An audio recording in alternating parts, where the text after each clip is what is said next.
سلام دوستای عزیز، به یکی دیگه از برنامه‌های آشپزی با ویدیو خوش اومدین. توی این ویدیو طرز تهیه لازانیا رو براتون آماده کردم. امیدوارم که خوشتون بیاد. مواد لازم: لازانیای آماده 1 بسته، پیاز 1 عدد متوسط خرد شده، پوره گوجه فرنگی 1 پیمانه، قارچ خرد شده 1 پیمانه، پنیر چدار و موزارلا 1 پیمانه، فلفل چیلی 1/4 قاشق چایخوری، آویشن 1/2 قاشق چایخوری، زردچوبه 1/2 قاشق چایخوری، گوشت چرخ کرده 300 گرم و نمک و فلفل به میزان لازم. 1 قاشق غذاخوری روغن زیتون داخل یک تابه ریختم.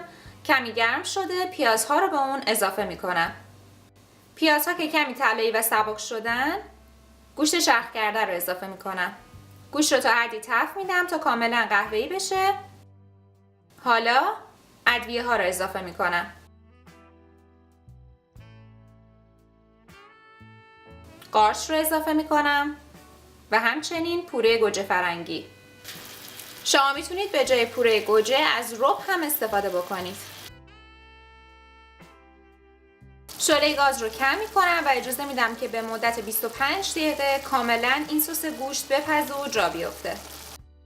همونطور که ملاحظه میکنید سس کاملا غلیظ شده و آماده است.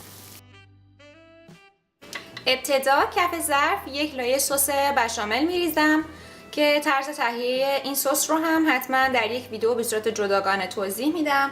و بعد ورقه های لازانیا رو میچینم، 1 لایه سس گوشت روی اون میریزم، دوباره 1 لایه سس بشامل، پنیر و این کار رو تا تمام شدن مواد تکرار میکنم.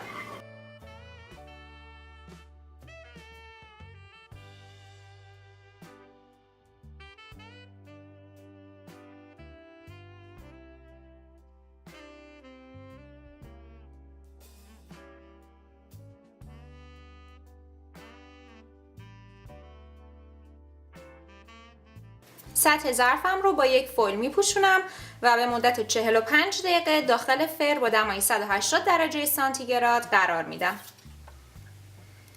همونطور که ملاحظه میکنید لازانیا آماده است. امیدوارم که این غذای خوشمزه رو درست کنید و لذت ببرید.